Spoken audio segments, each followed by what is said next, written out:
It's World Toilet Day. I'm Dr. Francesca Zampollo. Today we're talking about poo, so welcome to my toilet.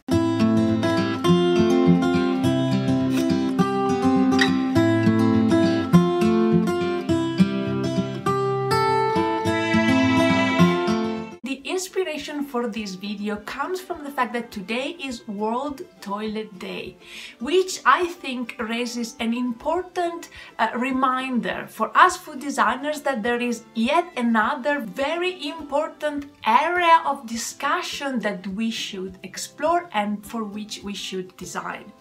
So from their website, World Toilet Day is about inspiring action to tackle the global sanitation crisis. Today, 4.5 billion people live without a household toilet that safely disposes of their waste.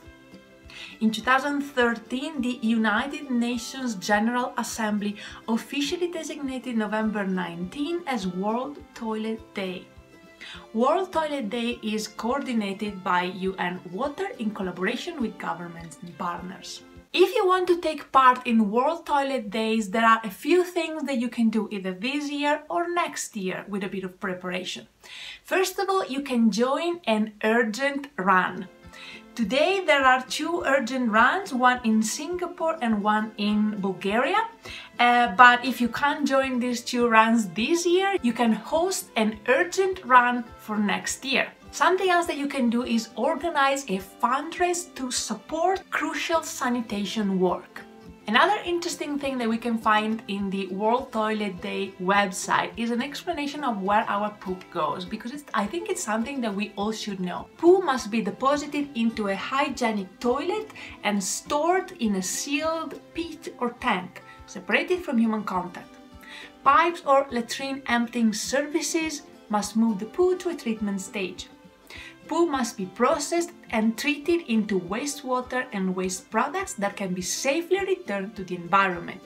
Safely treated poo can be used for energy generation or as fertilizer into food production.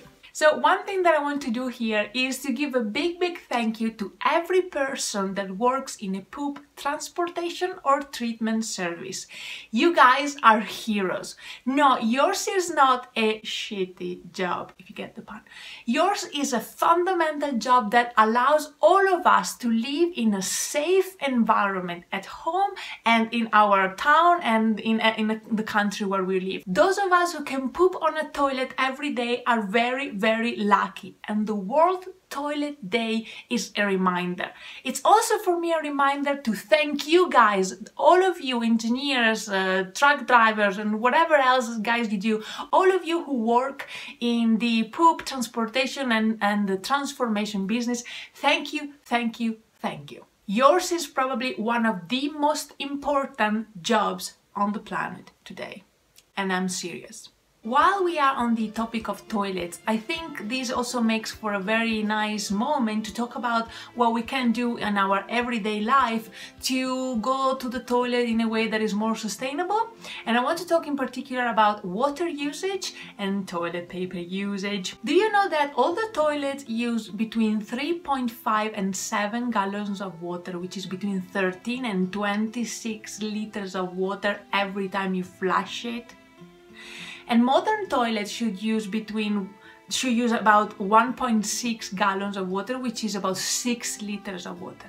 I mean, still 6 liters of water flushed down the toilet literally every time you flush it. I think it's a ridiculous amount of water used when you flush it every time. There are a few things that we can do to reduce that amount of water that goes down the toilet every time. First of all, don't flush number one every time. I mean, if you go in public toilets, please do flush even your number one, because it's, you know. But if you are at home in your own toilet with, you know, your family and whomever you live with, I think it's fine to don't flush it every time, maybe every 2 or 3 times. Even if you flush it every other time, you're still saving half of the water that you consume to flush number one. And I think that's the easiest thing that we all can do. Yes, you probably have to clean and wash your toilet more often, but I mean, what's the problem with that? Another thing that you can do to reduce the amount of water is do what I've done, which is putting into the tank of your toilet over here something that makes volume. So in my case, I have two 1-liter bottles that are filled, and basically whatever the capacity of the tank of my toilet is now is reduced of 2 liters. And I assure you that everything that needs to be flushed down is correctly flushed down. The other thing that we should talk about when we talk about toilets and how to go to the toilet in a more sustainable way is toilet paper. In the United States, every year 36.5 billion rolls of toilet papers are produced. That's a lot of toilet paper. Toilet paper that needs energy and material to be produced. So there's a lot of trees that go into these 36.5 billion toilet paper rolls, and a lot of energy that goes into making it. Moreover, making this stuff takes a lot of water. Making this takes a lot of water to process the trees to become toilet paper. And specifically, this is how much water the USA alone uses to make toilet paper every year. I have to read this number because it's so long. 473,586,500,000 gallons of water. I hope I've read this number correctly, I have no idea.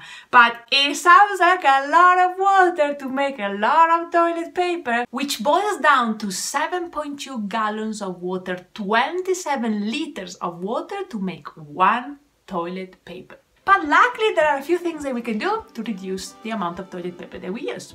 So the first thing that we can do is to clean our bottom with water before or instead of toilet paper. So around the world there are a few different solutions. In Italy, where I was born, there is this type of bidet. I think it's also in Spain and probably here and there around the world. But in Italy this is like in every house. With this type of bidet though, you clean yourself with toilet paper first and then you wash yourself, so it doesn't really reduce the amount of toilet paper. In East Asia, I've been, for example, to South Korea and Japan. They have this thing over here, which is fantastic. It is the best thing ever. It cleans wonderfully and it's just so satisfactory. It's so great. In other parts of East Asia for sure, and throughout Southeast Asia, I think, possibly somewhere else in the world, and definitely households here and there in the world have this type of thing, which is great because you just take it and you clean yourself with water, and then if you want to, basically you can use toilet paper just to dry yourself, which really reduces the amount of toilet paper. Now, for every other country in the world that is not brilliantly equipped with any of these three solutions, there's something else that I've recently discovered, because I do live in one of those countries, France, where the bidet or anything else doesn't exist. So I've recently discovered this product, which is changing my life. Ta-da! See, it's a portable, it's advertised or sold on Amazon as a portable bidet. And so you just fill it in with water and then you just spray yourself with water and it works wonders. Now, if you really want to go all the way through with the most sustainable solution, which uses zero amount of toilet paper, it's replacing completely toilet paper with what is in the USA called the family cloth. Basically, little pieces of cloths from recycled clothing, so I don't know, shirts, t-shirts, the sheets, whatever you have around that you don't use anymore. You just make tiny small pieces of this cloth, and you can use those to wipe yourself.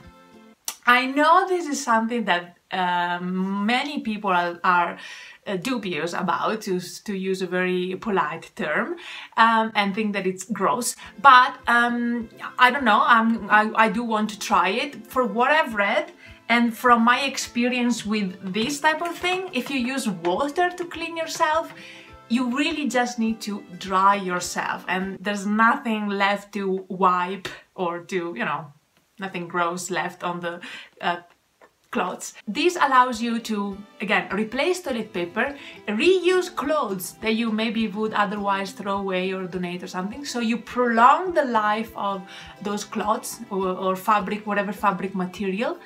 And yeah, that's it, these two things. Okay, so this is it for me today. I hope you enjoyed this video, and I hope you enjoyed us talking about poop and toilets and pee maybe sometimes also.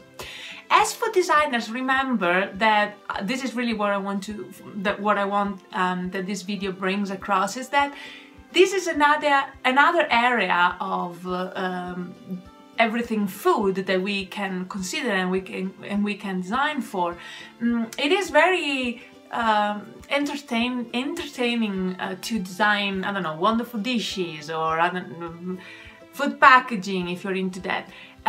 It makes for brilliant pictures that you can post on Instagram and Facebook, whereas maybe talking about what happens after food is eaten or after food is prepared with food waste, the food waste that goes in our bin, for example, and for some people it's less attractive. But I think that most of the time what happens to after food is eaten is the space where that is more interesting, where and definitely where brilliant solutions are needed, solutions that are going to improve our existence as a species and our existence in this planet. So give it a thought. And of course, as the World Toilet Day teaches us, there's plenty of people in this world who are not as lucky as I am in this moment right here to have a toilet and to have maybe made it so beautiful, and who are not so lucky to, you know, poop on a toilet where their waste is going to be disposed in a safe and sanitary way. There goes another space for food designers and change makers. This is it for me. If you like this video, give it a thumbs up and let me know in the comments below how you have celebrated World Toilet Day, maybe how you plan to celebrate World Toilet Day next year. I would love to hear your comments, and believe me that every like and every comment helps this channel to grow. So thank you in advance for everything, and as always, have a lovely day and happy food design.